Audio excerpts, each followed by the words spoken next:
mga ginigiliw naming taga-subaybay, kasama na po natin ang Regional Director ng Calabarzon, walang iba, kundi ang ating pong kaibigan ng Radyo Agila, si Director Emelita Bagsit or for short, Direk Emmy. Good morning po! Good morning. Yan o. Makaagham na umaga po, Ma'am Bel. Yes, Again, makaagham. isa pong karangalan na muling makasama nyo dito sa inyong napakamalaganap na programa na It Connect na sa Radyo Agila. Gusto ko pong ipaabot muli ang aking pagbati sa inyong never-ending award-winning season. Good morning po again, Ma'am Bel, at sa Yes. ating mga kasama dito sa studio and Yan. sa Facebook Live po. Opo. Thank you so much po, Direk Emmy. Maraming salamat po for this opportunity na makapanayam kayo muli. Alam ko naman po kayo ay very busy sa dami po ng aking natatanggap na balita mula sa DRST Calabarzon. At kanina nga, naibalita natin yung ating 2024 Scholars Exit Conference, diba? And of course, yung ating GMP, Good Manufacturing Practices Seminar. Diba? Diba? Alam ko, Direct Emmy. Ma'am, salamat po sa palagi niyong pagsuporta sa amin. Yes, ang ganda ng ating tatalakayin, Direct Emmy. Ito pong tinatawag na Mini Science Centrum in the Calabarzon. Siyempre, simulan na natin. Ano po ba itong Mini Science Centrum, Direct Ams? Ma'am Bel, ang Mini Science Centrum po, ito po ay isang version namin dito sa Calabarzon ng ating Science Museum. So ito po ay isang maliit na Science Museum na ang layunin po nito ay makapagbigay at makapaghikayat sa ating pong mga mag-aaral kung paano po ba mapag-aralan ang siyensya at teknolohiya na sinasabi nga po natin na learning through fun activities at talaga pong mas magising yung kanilang interest sa science, technology, and innovation. So, may mga interactive exhibits po ito na nagpapakita ng konsepto ng physics, ng science, upang higit po nilang kumbaga maranasan nila at talagang magkaroon sila ng personal experience while learning these concepts po, Ma'am Bel. Yes, syempre, Ma'am. Sa kasalukuyan, ilang mini science centrum na po ba ang naipatayo ng DOST Calabarzon? Kasi, di ba, last year ba yun? Na-interview ko din, dalawa po kayo talking about the mini science centrum. So, sa kasalukuyan, Director Emmy, ilan na po ba ang inyong naipatayo dyan sa Calabarzon? Opo. So meron na po tayong dalawang mini science centro kagaya po na naipatayo dito sa Calabarzon, specifically po dito sa probinsya ng Quezon. So yun nga po kagaya ng nasabi nyo na September 2023, September 12, 2023 nung pinasinayaan namin yung kauna-unahan naming mini science centrum sa Pulilio Central Elementary School. And then last April 5 po, 2024 naman, ay doon naman po natin pinasinayaan sa Quezon, sa Cesar Citan Memorial National High School, ang atin pong ikalawang mini science centrum. At yung pong latest natin, napakasaya po namin sapagkat kasama na po namin ang aming mga boss, ang aming pong secretary, si Secretary Renato Solidum, at ang aming pong Undersecretary for Regional Operations, si Dr. Sancho Mabora. So, at of course, dun po sa dalawang event na yon, yun pong aming former secretary, si Fortunato de la Peña, na ngayon po ay presidente na ng Philippine Foundation for Science and Technology, ay naging kasama po namin. Wow! Very nice. Along with many other VIPs. Yes po. So, curiosity sake ng ating mga ka-It Connect na ano po ba ang makikitang mga attraction dito, Director Emmy?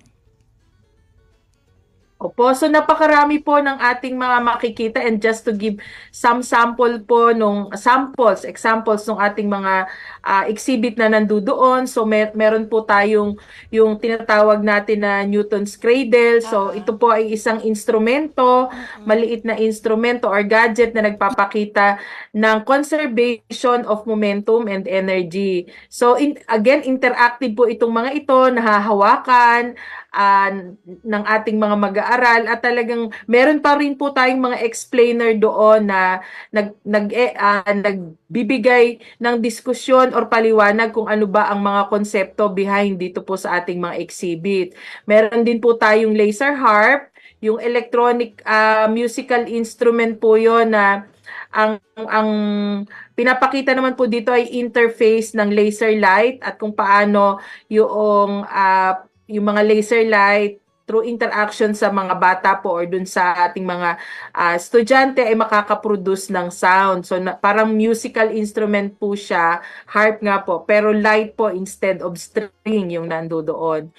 And then meron din po tayong yung pedal power na kung saan ipinapakita naman po nito kung paano po natin nako-convert yung mechanical to electrical energy. So may nagbibisikleta po, tas makikita natin magla-light yung bulb.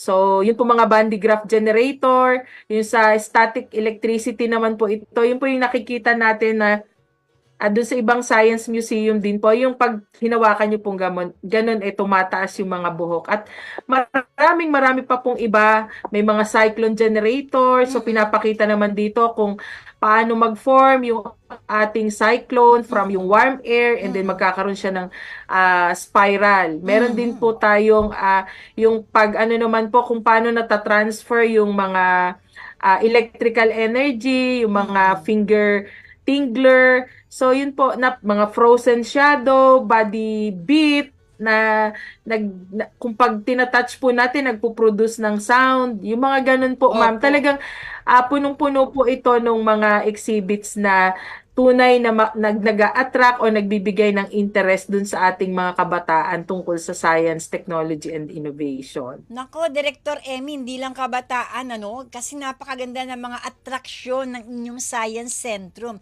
Pero eto, bakit po ba natin itinayo ito? Ano po bang pinaka-objectives natin, layunin natin? Bakit nagpatayo tayo ng Science Centrum? At pangalawa na nga po, itong ating latest, di po ba? Opo.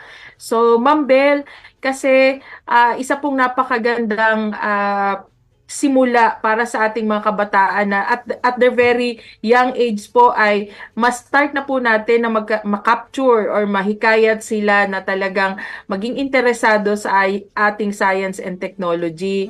So ang DOST naman po nung kapanahunan pa po, kasi yung isa pong project, though it was implemented in 2023, Opo. but in 2020, as early as 2022 po ay ito ay konsepto na. So Opo. following po yung aming dating kumbaga, inisyatiba ng aming dating secretary, si Secretary Fortunato de la Peña, na bringing science and technology closer to the people. Yes. So, align po yun doon. And now that we have a new secretary, under naman po dun sa kanyang 4 pillars, specifically po dun sa human well-being, ay talaga pong dinadala namin itong mga ganitong museum dun po sa ating mga geographically isolated and disadvantaged areas. Wow. Specifically po dun sa aming programang Community Empowerment through Science and Technology, para talagang makalapit kami dun sa mga malalayong lugar na hindi naman po wala po silang accessibility or hindi po sila madalas nakakapunta dito sa ating mga syudad, sa ating mga city, na kung saan nakatayo yung ating pong malalaking science museum. So, ito pong ating science centrum natin na ito. Ma'am, ano po ba yung nag-udyok sa DOST Calabarzon? Kasi yung tulad nga ng binanggit po ninyo, no? Para ma-reach po yung ating pong mga nasa kanayunan, yung mga binanggit nyo, di po ba? yung goal ng DOST Calabarzon ay mabigyan ng access, di po ba?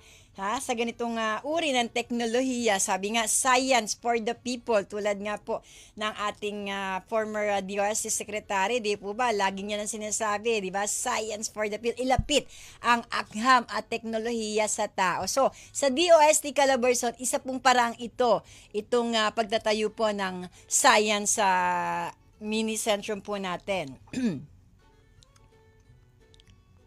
Opo. Yes. So again po, ito naman po ay napapanahon dahil dito rin po sa ating kasalukuyang administrasyon under Yes. human well-being nga Opo. po na kanyang pillar ay talagang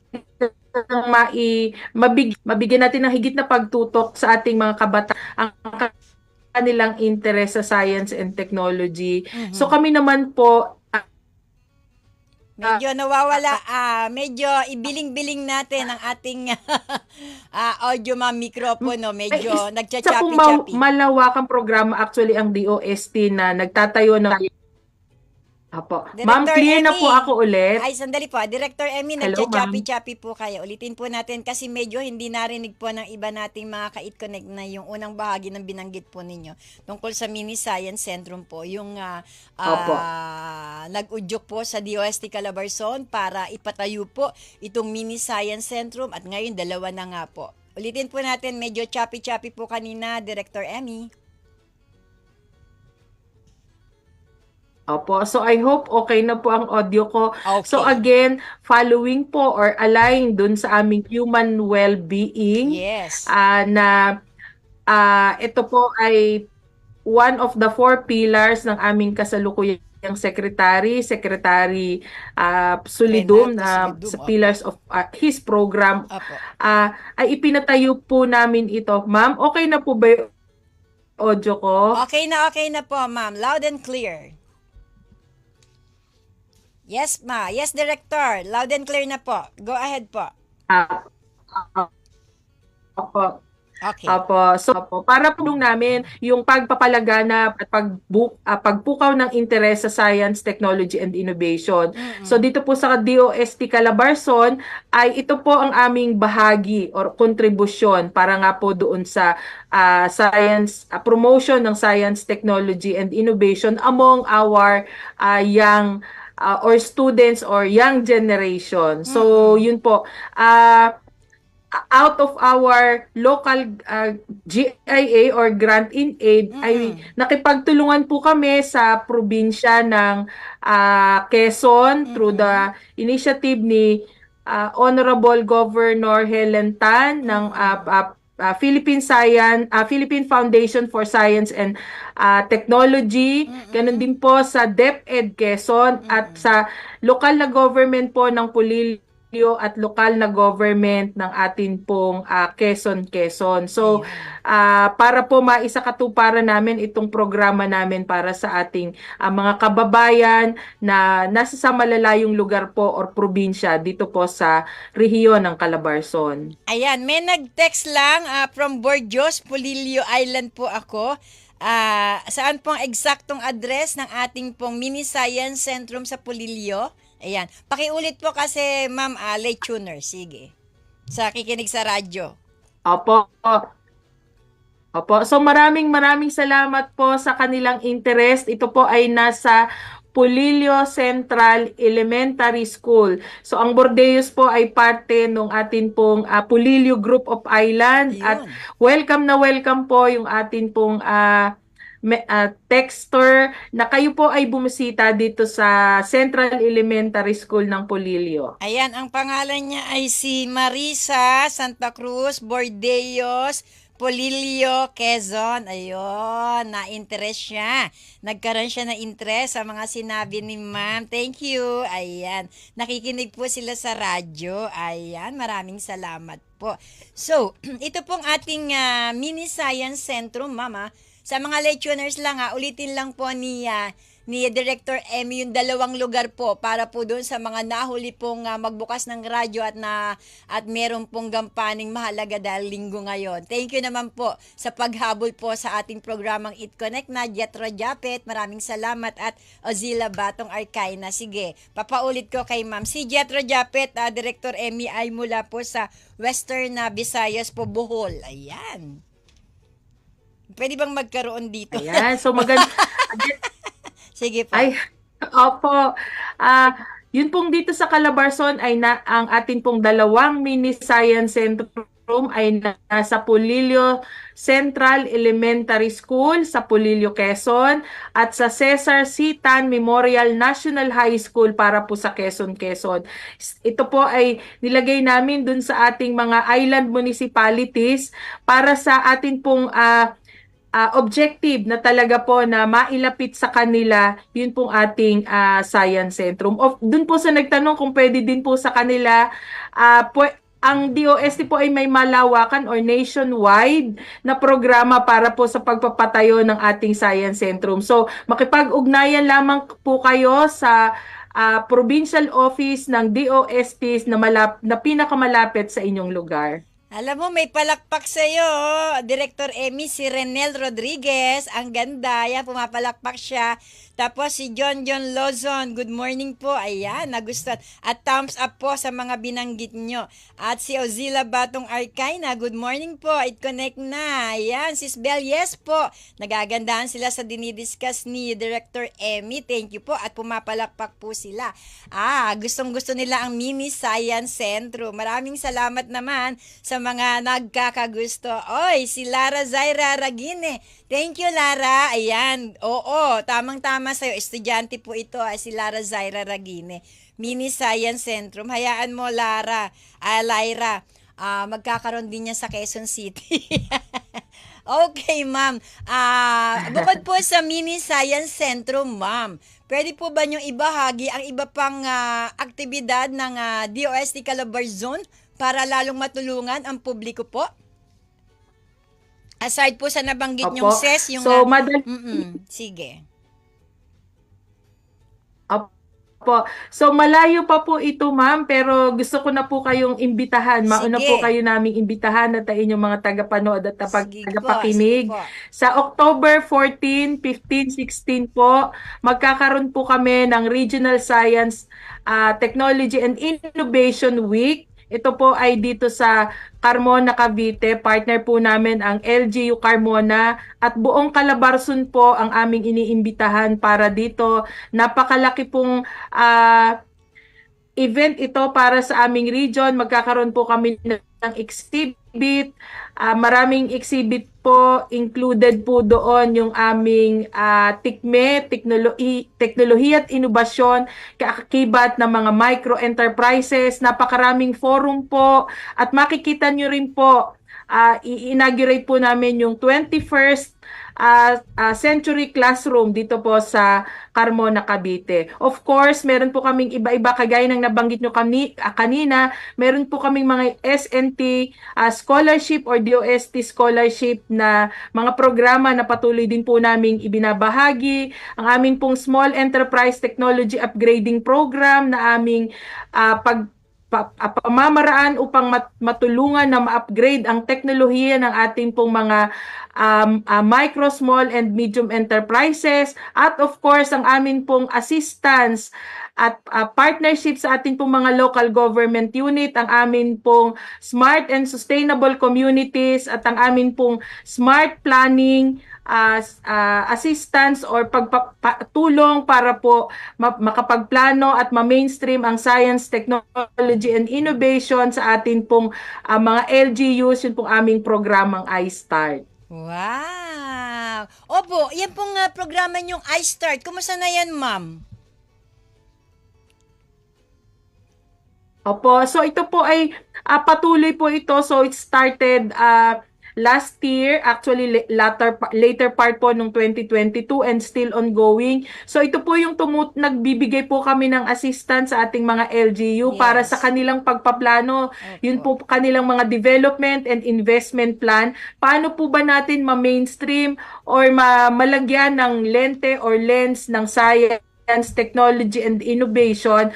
Ultimately po ay para maiangat natin or giya natin ang ating mga LGUs kung paano po ba sila makakaagapay dito sa ating tinatawag na smart city,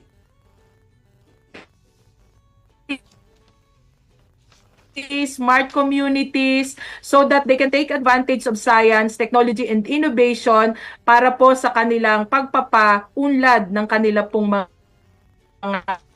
Ayan. Opo. Ayan. syudad at munisipalidad. Opo. Director Emmy, saan po ba pwedeng ma-follow ang inyong mga ginagawa? Saan po kayo pwede i-follow mga social media account po ninyo? Pwede nyo pong banggitin para doon naman sa mga kababayan natin na nagtatanong na late lang ng pag-tune in. Sige, eto po, pwede nyo po silang i-follow. Si Ma'am Emmy na ang magsasabi. Yung mga social media accounts nyo po, ma'am. Opo, so kami po ay very active sa amin pong social media. Lahat po ng aming mga probinsya, Cavite hanggang Quezon po ay meron kaming sari-sariling FB pages at of course ang DOST Calabarzon Facebook page po ay diyan niyo po matutunghayan ang amin pong mga iba't ibang mga activities, mga trainings, at amin po pong mga iba-ibang programa kung paano po nyo kami makakausap at higit na mabilis na makakaugnayan sa inyo pong mga katanungan at inyo pong mga interes ng assistance mula po sa amin. Ayan! Wow! Baka may nais kang batiin. Director Emmy, nasa iyong pagkakataon. Go ahead! Of course, again, thank you very much po, Ma'am Bell, for always giving us a opportunity na makapag-promote at makapagbigay ng impormasyon sa inyong napakamalaganap na programa. Of course, nagpapasalamat po ako sa aming staff, kay Harley Margalio, na siya pong nag-a-arrange ng aming mga partnerships sa atin pong media, sa Parku, kay Helen, kay Clarence, kay Vince, sa lahat po ng aming dalawang ARDs at sa aming lahat na provincial directors dito po sa Rehiyon DOST Calabarzon. Ayan. Thank you so much, Regional Director. Of course, batingin ko rin po yung aming Undersecretary. Yes. Si Undersecretary Sancho Maborang. Yan. And Hello Secretary Renato Solido. Maraming salamat po sa kanila dahil sa pagsuporta po nila sa DOST Calabarzon at sa lahat ng regional offices ng amin pong ahensya. Ang ganda nung mini science centrum na na picture nyo, kuhang-kuha talaga yung mini science centrum. Ang galing, ang ganda ng kuha po nyo doon. Congratulations, ma'am, sa inyong mga proyekto at programa na lagi pong matagumpay. Ayan. See you soon, Ma'am Emmy. Stay safe, stay healthy. Thank you, ma'am. Magandang tanghali po. Opo, stay pretty, ma'am. I like your hairdo. Wow. Thank you so much. Regional Director, DOST Calabarzon, si Ma'am Emelita Bagset.